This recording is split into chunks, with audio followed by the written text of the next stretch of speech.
Welcome to the first in the Care Talk podcast series, Conversations in Care. I'm Steve Walls and I'm going to be your host throughout the series. We'll be joined by a range of sector experts and guests from both inside and outside the social care arena. As well as discussing innovation, best practice and what really matters, we'll get an insight into the person. We aim to make it relaxed and hope you find the series unique and refreshing.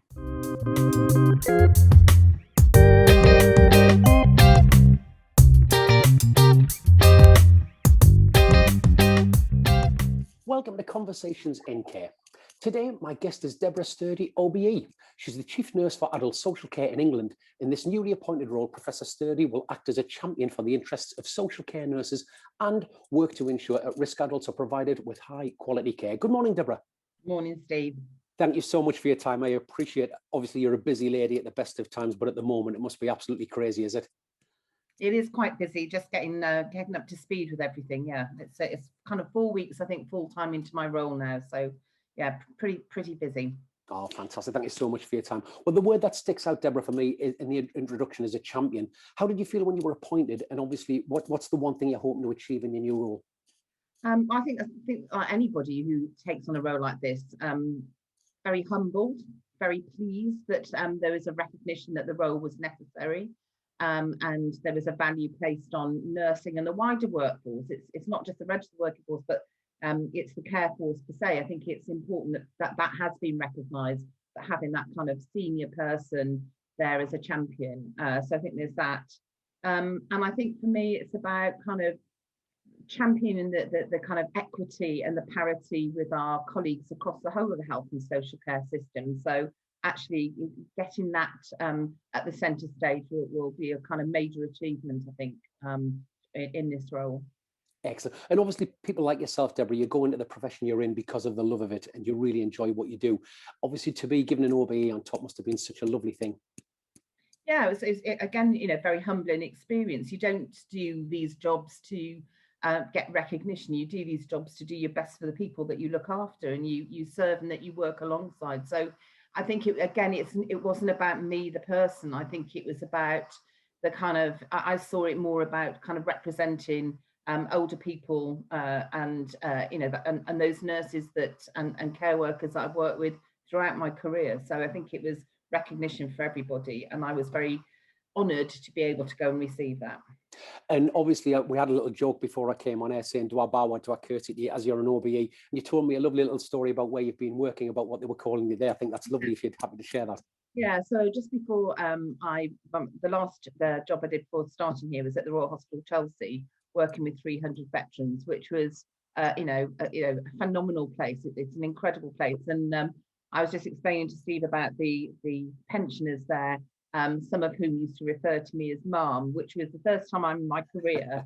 And working with some ex-military staff, when I get up to go out of a room, they'd all stand up. So it was a completely different culture, but yeah, it's but a great fun place to be. Great Lovely people. and respectful, as we said. Yeah, it's really, really nice. Now, I think you've just touched on the next answer, actually, Deborah. People have a preconceived idea of nursing in health and nursing in social care. Do you think the pandemic has created a better understanding of social care and a platform for social care that's been long overdue? I think it has, and I think it has when we see, the Prime Minister and others in everybody's living room at 5 o'clock in the evenings doing the briefings. I think nobody could escape the impact that COVID's had in the social care sector as a result of that, not just in care homes, but in people being cared for at home as well. So absolutely, I think it's brought that sharply into focus, and I think. There's been a kind of gained respect by the public for the work that people in social care do, and that awareness of thinking, what we mustn't do is let that kind of go away now, and just kind of make sure that we keep on championing that as we go forward. Excellent. And it's been reported, Deborah, that up to 40% of healthcare staff may not take up the vaccine. How as a sector do you think we can encourage that take up? It's vital. It's our way out of the pandemic. So, the recent figures are that 300,000 staff working in in care homes for older people have had the vaccine. That represents 69%. So we're getting there. We're incrementally moving those numbers up week on week. I think, obviously there are clinical reasons why some people can't take the vaccine. There are, people who are pregnant who can't take the vaccine. But I think for those who are hesitant and have, real anxieties, then I think as leaders, and particularly at the front line, and those kind of senior people have to take the time to listen to those concerns and encourage people. And there's lots of ways people can take the vaccines now. So you can phone 119 and get that. You can book through the NHS systems. There's lots of flexible ways that people can do it. And I think the other thing that we have to do is just, like I say, just take that time and listen to people and encourage them. And I think the peer-to-peer support and some of the fantastic videos that care providers have been doing to encourage their staff is absolutely vital in our kind of endeavour to get out of this pandemic and get back to some sense of normality for all. But you do think it's moving in the right direction? I think it's absolutely moving in the right direction. We've got further to go, and like I say, it's we've all got to encourage each other to do it. I mean, I had my first dose back in December, and I've got my next dose in March, and I've never been more grateful to have an injection in all my life than when I had that vaccine. So absolutely vital that we do our best to encourage people and listen to their concerns and help dispel those myths. Really, really important. Great. Now, of course, going back to the days when you were a frontline nurse, what brought you into nursing in the first place, and what made you switch from health to social care? I'd always wanted to be a nurse ever since I can remember. So from one of my earliest memories are playing nurses having that uniform, I think at Christmas one year. So always wanted to be a nurse. And I think my kind of parents, my upbringing was about instilling a sense of social justice, and that if you can, you should do something to help other people who don't have the same opportunities as you. So I think that was probably part of my driver as well. And so I always wanted to be it. Went into nursing within a few months, and my second clinical placement, which was with older people. I really wasn't sure it was what I wanted to do at that point, just because of the way that people were treated. This was back in the 1980s, where older people's nursing was probably the least popular thing you could possibly do. And I remember just being quite distressed, actually, at the way the kind of people quite dehumanized. And I went to my tutor and said, I'm not sure this is for me. And he said to me, you've got two options. You can leave or do something about it. And I thought, I'm going to do something about that. That's just not right. So I was very driven, even from then, that's where I wanted to be. To have my career in the NHS. I took some time out, kind of probably in my early 30s, to go and do a master's degree, and funded myself through university and did agency nursing. And where do you end up doing agency nursing? Night duty in lots of care homes. And I was fascinated, having come from quite a senior nursing role into that environment. I think I saw some of the worst and the best practice I've ever seen. I thought that these nurses were treated differently. They were not recognised for the skills that they had and for the phenomenal work they were doing way back when. So that was, going to say, the early 90s. And there was something that stayed with me and made me want to champion that cause. So as I went through my career, it's kind of sat with me. And also way back when I was a ward sister, I was working with a professor in Bristol who said to me one day at the end of a ward round, if you could change one thing about nursing, what would you change? And I said, I'd do something about care homes. So, it's kind of been in my mind for some time, really. And I just saw that phenomenal work that people were doing, and just not recognised for the contribution they were making, managing really complex people on their own often. Yeah, definitely. So sorry, Deborah, I was going to say, who would you say has been your biggest inspiration so far in your career? I think people inspire you. People inspire you every day, from just observing the smallest interaction between a care assistant with somebody living with dementia, and that kind of sensitivity. And I think for me, as a student nurse, I think one of my tutors, her absolute kind of patient-centered approach, even before we were talking about those sorts of things. I think the professor I worked with in Bristol way back in the late 80s and early 90s, who was doing a lot of research around dementia at the time, where it was it's probably the least popular area of kind of clinical interest. So just seeing somebody who recognised that something needs to be done for such a vulnerable population. So, and has spent his entire life and career, is now retired, but just watching somebody who against the odds made a difference. And I think one of the other patients and stuff, we all have memories of patients or residents or people we've looked after, but was a woman who had learning disabilities I looked after back in, again, probably in the early 90s, who'd ended up in hospital, in what was a long stay hospital, because her mother had been admitted. And listening to her one night and she was quite distressed and saying to me, I hate living here. She lived in a ward for people with dementia, living with dementia completely inappropriately, and saying she hated it and she wanted to live in a house with a garden. And over a matter of months, we had that conversation, and we eventually discharged her to a care home with a beautiful garden, and she was really happy there. And I think for me, Evelyn sticks with me because I remember thinking at the time, how many conversations that she had like that over the years and nobody listened to her. And it just, for me, just brings into focus that the kind of privilege we have in these kind of roles that we do, to be so intimately involved in people's lives and make a difference. To improve someone's quality of life must be a lovely thing. Yeah, and that was a big thing after, I think she'd been about 40 years. But this is small things that you do that make the biggest difference in people's lives every day. Excellent. How do we attract nursing as a career in social care, would you say, Deborah, and promote a career pathway to nursing? I don't think it's about just me. I think we've all got to talk this up. We've all got to tell the stories, kind of be the inspiration for other people by just saying what's great about it, and stop letting other people talk it down by talking it up ourselves as a profession.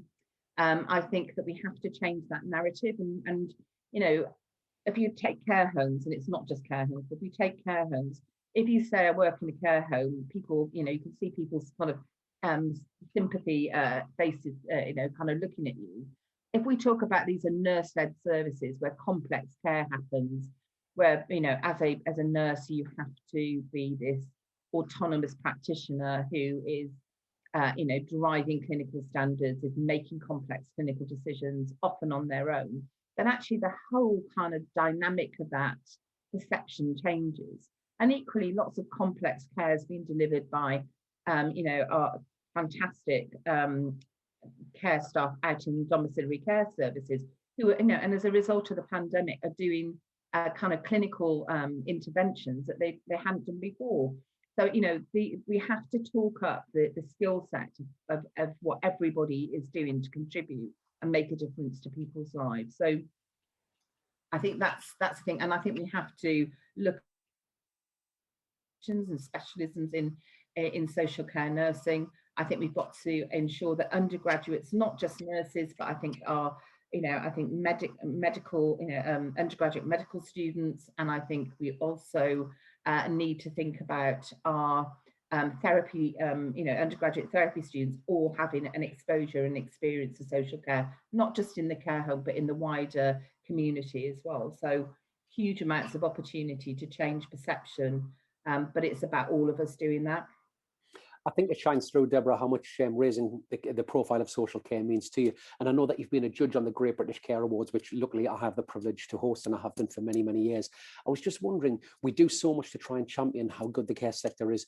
What stuck with you most about the judging days, would you say? Incredibly humbling. You sit there and you hear stories of people's, not only their kind of career, professional things that they've done, but their kind of personal stories, and how they found their kind of way into a career in social care. And I can think of one particular individual who talked about being brought up in care herself, and then going into that, going into care for others beyond it. So I think it's incredibly humbling, and some people who fought the odds to get there and stay there, and again have no kind of self-awareness about how special and how important what they do is. So yeah, completely humbling. And on the days when you feel fed up and you kind of reflect on that, it can do nothing but other than lift you up. Definitely. Now, given all your important sort of roles that you do so much, as you said, Deborah, you're such a busy lady. How do you maintain a work-life balance? I think with difficulty. I think, all of us, so no, and particularly not even the last 10 months, I think with difficulty. I think I'm very fortunate that I've got a great family and I've got fantastic friends, and I think that they keep you in check. I like spending time with people and those important people in my life. So yeah, I think it's the people that you surround yourself with kind of help you maintain some equilibrium. Definitely. Now, I know obviously one of your passions as well is travel, and I know you're quite a well-traveled lady. Is there one specific destination that you've loved that stuck out in your mind? Oh, really difficult. I think there's several really. I think back in the early 80s, my traveling bug started. I think so. I think when I went to both Russia and Cairo in Egypt. So I think that they were kind of formative experiences that really gave me the travel bug. And as a child, we used to, with my extended family, spend holidays in Spain. So all my 9 cousins, and so I suppose Spain's got a special place in my heart because of that experience. I don't know, Shanghai was amazing. Cuba was amazing. So yeah, I just like going, I like looking at other cultures, and experiencing different things. Really difficult. I'm very fortunate that I've kind of traveled so much. And I understand you've actually worked in a Romanian orphanage. Is that true? And what was that experience like? That must have been fantastic. I didn't work in an orphanage. I actually went out to Romania post the kind of fall of Ceausescu and the communist government to help with a nursing project for a while. And that was, it was incredibly difficult to see clinical colleagues struggling to get even the most fundamental and basic bits of equipment to do their jobs. And I think it just, it was incredible, and struggling with very difficult kind of personal lives at that time. And, nurses lending each other bits of money just to buy a loaf of bread. And it just makes you really value and appreciate everything that we have in this country in terms of health and social care. Yeah, it's totally, well, sometimes we complain about the way things are here, but when you look at something like that, it must be totally mind-blowing. Yeah, and it's different now. This is, that's a long time ago. That was back in the 90s. So it's a different place. But yeah, those form, it's one of those experiences you're never ever going to forget, and it makes you appreciate and value what we have. And obviously, with everybody having been in lockdown for quite a while now, it's changed all of our lives, for better or for worse for a lot of people. What would you say you're looking forward to most when we go back to normal, for want of a better word? I think just seeing people, being able to, I love cooking, so I love having people sitting around the table and just kind of sharing those, just sharing that kind of very simple things, really. I don't think there's any, and actually getting on a plane, obviously, is getting some travel is back as well, but just having people around the table, I think, would be the best bit for me. Do you know what, Deborah? You're actually a dream guest, because you've led me beautifully into my next question. It was going to be, if you could have the ideal dinner party once this is all over, which 3 guests would you invite? Who would you love to have dinner with you? Gosh, it's really difficult. I mean, I think it's the people in my life. You can all say those famous people. Wouldn't it be great to have dinner with Nelson Michael Mandela, Caine or somebody? Yeah. But I think it's just the people that I've really missed seeing, and people who make me laugh. I think we all need to have kind of that. So, and I can't pick 3 people out of my friends because I'd offend all the others. But I've got you surround yourself. I'm very fortunate. I've got a very eclectic mix of friends, so I surrounded myself with people who make me laugh. Really, it's nice. I think that the one thing the lockdown has done, it has made us appreciate our friends and family even more so, hasn't it? No, absolutely. Totally. Not seeing them as differently, yeah. Now, many carers and nursing staff have obviously witnessed some very distressing things over the last few months of the year. They probably haven't had time to grieve or even access support. Do you think it's about time we care for the carers? Do you think that's coming? Totally. I mean, there's a lot of things that have happened to date. There's work that my 2 colleagues, the 2 chief social workers, have developed with the Tavistock Clinic around sort of support. There's the NHS have extended their support to the NHS, to social care from the offer to the NHS staff. So and there's huge amounts of stuff available online and through the Care app that many people who will be listening to this have access to.